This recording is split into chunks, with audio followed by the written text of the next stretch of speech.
এখনো তো দেশে নিরপরাধ মানুষ অপরাধের কাতারে আছে না নাই? তার কোনো দোষ নেই, কিন্তু তার ঘাড়ে দোষ চাপানো হয়েছে।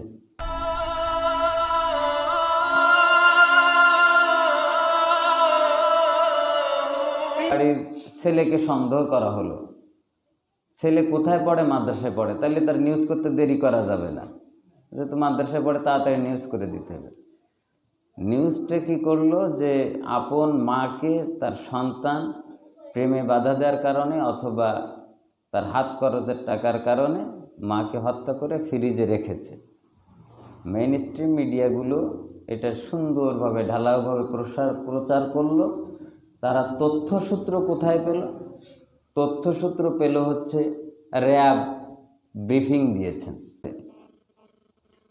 কিন্তু সন্তান তার মাকে আসলেই হত্যা করলো কি না, এটা তো একটা সেন্সিটিভ ইস্যু না। নিজের মাকে হারিয়ে সে কত ব্যথিত, এরপরে যদি তার ঘাড়ে এই দোষ চাপানো হয়, তাহলে এই কষ্ট সে কোথায় রাখবে? এক মা হারার বেদনা, আর এক হচ্ছে সে জুলুমের শিকার।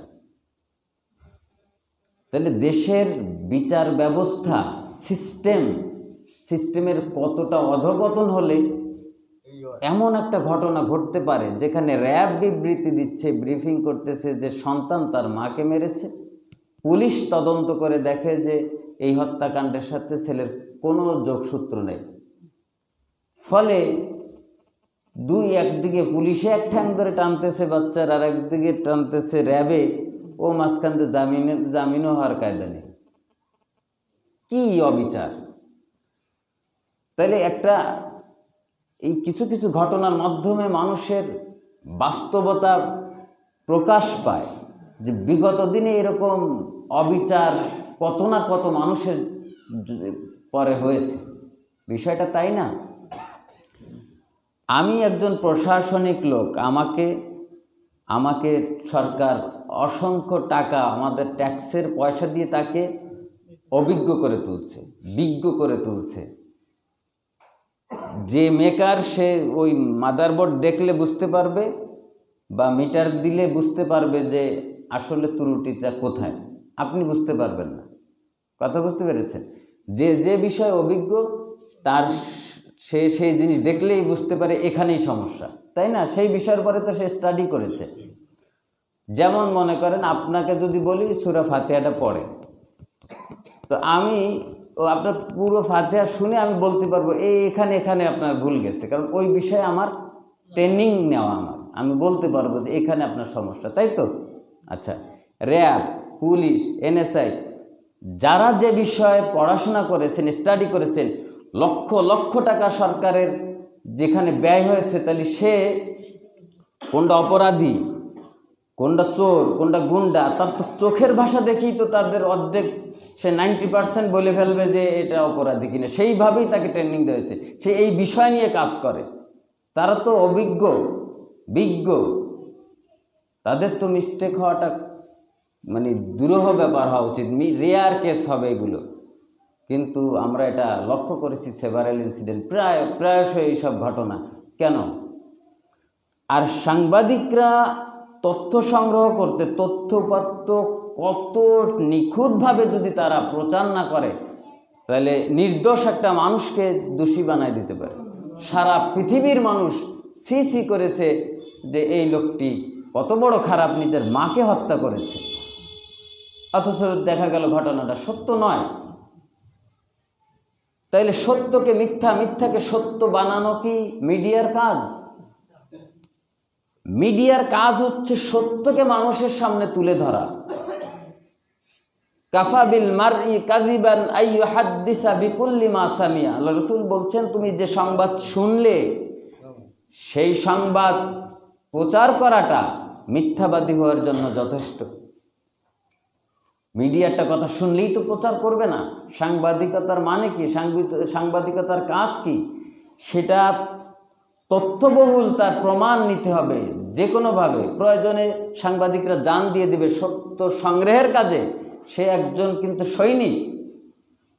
সত্য সংগ্রহের কাজে তার জান যদি বিপন্ন যায় তবু সে সত্য তথ্য মানুষের সামনে তাকে উপস্থাপন করতে হবে।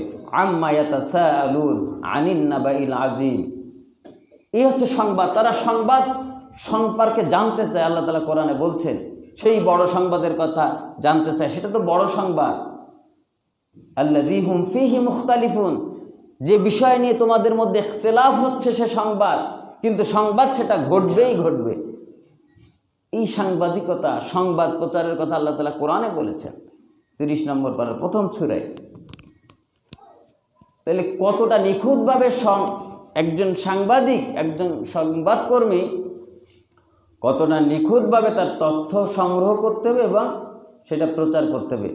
র্যাব যদি ব্রিফিং দিয়েও থাকে তাহলে প্রয়োজনে তারা তার সাথে সাক্ষাৎ করবে, সে অনুমোদন থাকার প্রয়োজন আছে কিনা আমি জানি না, তবে প্রয়োজনে সাংবাদিক তার সাথে কথা বলবে, বলো তো দেখি কি ঘটনা।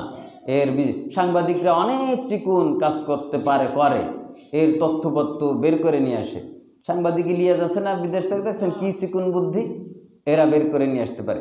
তাইলে এই সাংবাদিকতা যারা করে তাদেরকে প্রশাসনের কোঅপারেট, প্রশাসনকে রাখা কি হয়েছে যে অপরাধীকে চিহ্নিত করা, অপরাধীকে শাস্তি দেওয়া, অপরাধীকে অপরাধী বলে মানুষের সামনে আনা, এটা হচ্ছে প্রশাসনের কাজ? নাকি প্রশাসনের কাজ দেওয়া হয়েছে যে তোমাকে একটা কিছু প্রমাণ করতে হবে, এটাই কাজ? বুঝেন নাই বোধহয়। তাকে প্রকৃত অপরাধীকে ধরাটাই হচ্ছে প্রশাসনের কাজ, নাকি তার কাজ তার একটা দায় সারার কাজ? মানে সে একটা ঘটনা ঘটছে, একজনের সাজায় দিলে হয়ে গেল, এই নাকি প্রশাসনের কাজ? এখন কি হয়েছে, র্যাব আসছে, এসে কোনো আলামত দেখতে পাচ্ছে না, ভালো কথা, যে ঘরের ভিতরে কে আসলো, কে এসে মেরে, বাইরের লোক আসছে নাকি, সন্দেহ হতেই পারে, তাহলে ছেলে পেলে কেউ কিছু ঘটাইছে নাকি। আপনার সন্দেহ যেটা হয়েছে সেটাই কেন আপনি প্রমাণ করতে যাবেন? আপনার সন্দেহ, আপনার চিন্তা তো ভুল হতে পারে, তাই না? একজন প্রশাসন তার 54-এ তার রাইট আছে একটা জিনিস সন্দেহ করে কাজ এগোবে, একটা কিছু ভেবে তো এগোবে। সেই কাজটাকে বলবৎ রাখার জন্য একটা মানুষকে মেরে কেটে টর্চার করে সেটা আপনি আদায় করে নেবেন, নাকি তার চোখের ভাষা বুঝবেন, তার সমস্ত তথ্য রেকর্ড নেবেন, সে কি করে, কোথায় যায়, সে ব্যক্তি হিসাবে কি, তাহলে সে মাদ্রাসায় পড়ে, মাদ্রাসায় কখন গিয়েছিল ওই দিন, তার সিসি ফুটেজ যদি সংগ্রহ করত, সব তথ্যপাত্র নিয়ে যদি তারা ব্রিফিংটা দিত, তাইলে ওই ছেলের নামে এরকম বদনামটা হতো না। পুরো ডিপার্টমেন্টের এই যে একটা বদনাম হয়ে গেল। এখনো পর্যন্ত তারাও খুব বেশি করতেছে না, মানে যে তাদের সরাসরি ভুলও স্বীকার করতেছে না। আর একটা ব্রিফিং দেখে আমার এত লাগলো, পরে তারা আর একটা দিছে যে হ্যাঁ, একটা লোক কোনো একটা স্বীকারোক্তি দিলে পরে আবার সে তার রাইট আছে সে স্বীকারোক্তি পাল্টাবে। তার মানে একজন অপরাধী এখন একটা স্বীকারোক্তি দেবে, পরে একটা দেবে, সেটা বলে তার মানবিক অধিকার? কি ব্যাপার? প্রশাসনের আইন বিষয়ক যদি এই ধ্যান ধারণা থাকে, একজন অপরাধী এখন একটা স্টেটমেন্ট দিছে, পরে আর একটা দেবে, তারপরে একটা দেবে, এই নাকি আইন আর ল? আশ্চর্য ব্যাপার। হ্যাঁ, সে যদি প্রথম স্টেটমেন্ট মানে চাপের পরে দিয়ে থাকে, তাহলে সেটা বলবে আমাকে জোর করে স্টেটমেন্ট দিছে, তখন সেটা রদবদল হতে পারে, কিন্তু সেটা তার মানবিক অধিকার হয় কি করে? বরঞ্চ কেন তাকে এই জোর করে স্টেটমেন্ট নেওয়া হলো সেইটাই হচ্ছে মুখ্য বিষয়। একজন সন্তান তার মাকে হত্যা করেনি, কিন্তু সেই দায় স্বীকার করে নিতে গেলে তারপরে কেমন টর্চার করা হয়েছে, সেটা মেন্টাল টর্চার নাকি শারীরিক টর্চার আল্লাহই ভালো জানে। সে না বেরোলে কেমনে বুঝবো? আমি আমার মাকে হত্যা করে দেব এরকম একটা জঘন্য কাজ আমি করিনি, সেটা আমার মুখ দিয়ে বেরোবে কি খালি খালি? কইছে তোরে 2 লাখ টাকা দেবে না, তুই এই কথা বল, তাতে কি হবে? পুরো দেশ যদি লিখে দেয় তাও কি এই কথা বলার কথা? তার মা, তার গর্ভধারিণী মা। এই জন্য ইসলামের আইন শাসন এমন জিনিস, আমরা আগে আলোচনা করেছি যে যদি সঠিক বিচার একজন কাফেরের পক্ষে যায়, তাহলে সেটা কাফেরের পক্ষেই আল্লাহ রাসূল দিয়েছেন, সাহাবীরা দিয়েছেন। ওমর ফারুক রাদিয়াল্লাহু তাআলা আনহু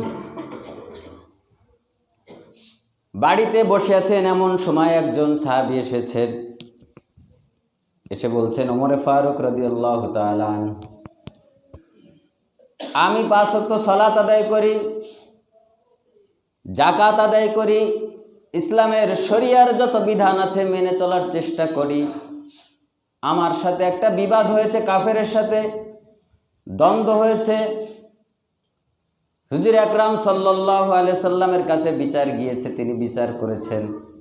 বিচারের ফয়সালাটা সঙ্গত কারণে আমার দিকেই আসা উচিত, কারণ আমি একজন মুসলিম, আমি নামাজ কালাম পড়ি, যাকাত দেই, বিচারটা তো আমার পক্ষে আসা উচিত ছিল। কিন্তু হুজুরে পাক সাল্লাল্লাহু আলাইহি সাল্লাম বিচারটা আমার পক্ষে ফয়সালা না করে সেই কাফেরের পক্ষে ফয়সালা দিয়ে দিল। আপনি ওমরে ফারুক, একজন বিদগ্ধ জ্ঞানী, আপনি এই বিচারের যদি সানি করে দেন, আমি সঠিক বিচার করব। নাউজুবিল্লাহ। বিচার কে করে দিয়েছেন? তিনি হচ্ছে গোটা উম্মতের ইমাম, ইমামুল আম্বিয়া, নবীদেরও ইমাম। ইমাম ফয়সালা দিয়ে দিছেন, সেই ইমামের ফয়সালা তার পছন্দ হয়নি, সে পরে আর এক জায়গায় গেছে বিচার দিতে। এরকম আছে না আমাদের সমাজে? বিচার দিতে যায় আর এক জায়গায়, আছে।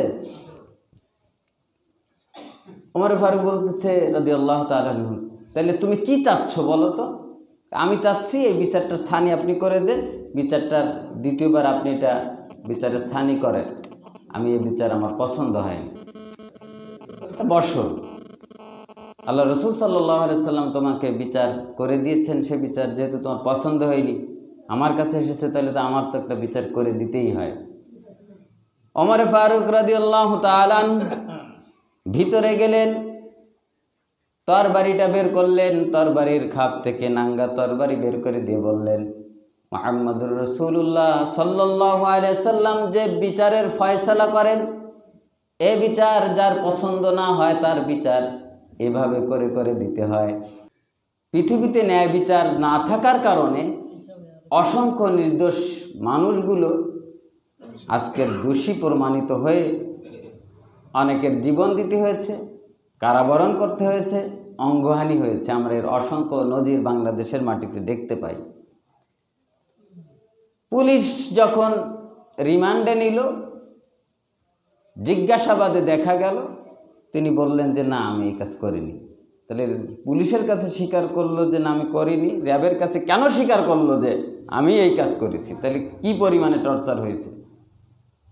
এরপরে তার সিসি ফুটেজ সংগ্রহ করা হলো, মাদ্রাসায় সে কয়টায় ঢুকছে, কয়টায় বেরোইছে, জোহরের নামাজ আদায় করে কয়টায় ছুটি হয়, সব তথ্য দিয়ে যে সময় এই হত্যাকাণ্ড হয়েছে 12টা থেকে হয়তো 11:30 থেকে 12টার মধ্যে, তখন সে স্টিল ক্লাসে, এবং তার নিজের পিতা তার সন্তানকে সে চেনে না, সে না আমার এই ছেলে এই কাজ করবে কেন। ঘটনা কি? ঘটনা হচ্ছে ওই বাড়ির ভাড়াটিয়া, 4 তলায় যারা থাকে, তাদের অনৈতিক মাদক ব্যবসায়ী ইত্যাদি, শারীরিক সম্পর্ক ইত্যাদি নানান দুর্নীতি এই মহিলা জেনে গেছিল, এবং প্রায় 5-6 মাসের ঘর ভাড়া বাকি, ঘর ছেড়ে দিতে বলছে। এ কারণেই মানে রাগকে আর কন্ট্রোল না করতে পেরে তাকে হত্যা করে দেবে। সেই অপরাধের দায় নিতে হলো। এমন এক দেশে বসবাস করি আমি, আমার মাকে হত্যা করলো আমার ভাড়াটিয়া, আর সেই খুনের দায় নিতে হলো আমাকে। নাউজুবিল্লাহ মিন যালিক। এই নাকি বিচক্ষণতা? এই জন্যই কি র্যাব বানানো হয়েছিল? এই ভুলগুলো করা যাবে না। প্রশাসনকে প্রশিক্ষণ দিয়েই তারপরে মাঠে নামানো হয়, প্রশিক্ষণ ছাড়া মাঠে নামানো। বিমান বাহিনীর কাছে কুকুর আছে, র্যাবের কাছে কুকুর আছে, সেনাবাহিনীর কাছে উন্নত বিশ্বের বহুত লোকে একটা কুকুরকে ট্রেনিং দিল, যেখানে বোমা আছে সেই জায়গায় শুকে চলে যায়। ওর তো বিবেক নাই, ওর মানুষের ট্রেনিং দিয়ে দিয়ে ওরে বিবেক বানাইছে। একটা মানুষের ট্রেনিং প্রাপ্ত একটা কুকুরের চাইতে অধম হয়ে গেলাম। কুকুর কথা বলতে পারে, ভালো মন্দ ব্যক্ত করতে পারে, কিন্তু দেখেন তারা ট্রেনিং দিছে এমনভাবে সে প্রশাসনিক কাজ করতেছে, যে কাজটা করবে সে নিখুঁতভাবে করার চেষ্টা করতেছে। তুমি সরকারের লালিত পালিত মানুষের ট্যাক্সের পয়সা নিয়ে সেই মানুষ, যে পুলিশ যে বাহিনীর যে কাজ করেছিল, মানুষের ট্যাক্সের পয়সা খেয়ে গিয়ে মানুষের বুকের পরেই তারা গুলি চালিয়েছিল। এটা নৈতিকতা নয়। পৃথিবী যদি এই গতিতে চলতে থাকে তাহলে পৃথিবীর নিজাম ঠিক থাকবে না, পৃথিবীর সৌন্দর্য সে হারিয়ে ফেলবে। প্রত্যেকটা মানুষ ওরিয়েন্টেড হতে হবে। আমি মুসলিম, intellectual personality in the world. প্রত্যেকটা মানুষের, পৃথিবীর মানুষের তার ইন্টেলেকচুয়াল পার্সোনালিটি থাকতে হবে, বুদ্ধিমত্তার সাথে চলতে হবে। গেল এই, তাইলে দেশে সুশাসন, সুবিচার ব্যবস্থা প্রতিষ্ঠা করতে হলে কোরআনের আইন শাসন ছাড়া সম্ভব নয়। কত কৌশল, কত নীতিমালা কোরআন সুন্নাহর আলোকে যদি মানুষ চলে তাহলে বুঝতে পারে, কত কৌশল, কত হেকমা। ওই সেদিন মাহফিলে গেছিলাম, তেমনি একটা উদাহরণ দিল যে অবৈধ সন্তান নিজের কাছে রাখতে চাচ্ছে না, কি খাওয়াবে, তা মদিনার অলিতে গলিতে যদি ফেলায় আসে, ওরা লালন পালন করবে। মদিনার মানুষেরা তো একটু দয়ালু, তাই ফেলে যখন চলে যেতে গেছে লোকজন, ও মা মা করে পিছনে পিছনে দৌড়ায়, আর ও কয় নাই আমার ছেলে না। এরপরে ছেলে কয় আমার মা, সবাই তাদেরকে আটকালো। মা তার সন্তানকে অস্বীকার করতেছে যাতে সে একটু ভালো থাকতে পারে, ওই ফেলে রেখে যাবে। আর সন্তান তো ছোট বাচ্চা, মাকে ছাড়া যাবে না। এ বিবাদ কিভাবে মিটাবে? মুসলিম শাসকদের বিচক্ষণতা এমন কি, মিটাবো কি করে? তাইলে আলী রাদিয়াল্লাহু তাআলা আনহুকে লাগবে। আলী রাদিয়াল্লাহু তাআলা আনহু জিজ্ঞাসা করলেন, কি রে, এই বাচ্চা তোমার না? কয় না, এই বাচ্চা আমার না। তাহলে কি করে, এতটুকু বাচ্চা, এর দায় নেবে কে? তা ঠিক আছে, তোমার বাচ্চা যেহেতু না, এই তরবারি নিয়ে আসো, আমি কতল করে দিই। কি করি? শিগগিরই তরবারি নিয়ে এসো, কতল করে দিই। আসলে কি আলী রাদিয়াল্লাহু তাআলা বাচ্চাকে কতল করবে? তো যেই তরবারি নিয়ে আসছে, বলছে ওকে কতল করেন না, এটা আমার বাচ্চা। এই তো, তোমার কি মনে হয় মাসুম বাচ্চারে আমি মেরে ফেলবো? তা কি সম্ভব? আমি তো এই কথাটাই জানতে চাচ্ছিলাম। হচ্ছে বুদ্ধি। মানুষ বুদ্ধি নিয়ে চললে অনেক কিছু অর্জন করতে পারে। হিংসা বিদ্বেষ না করে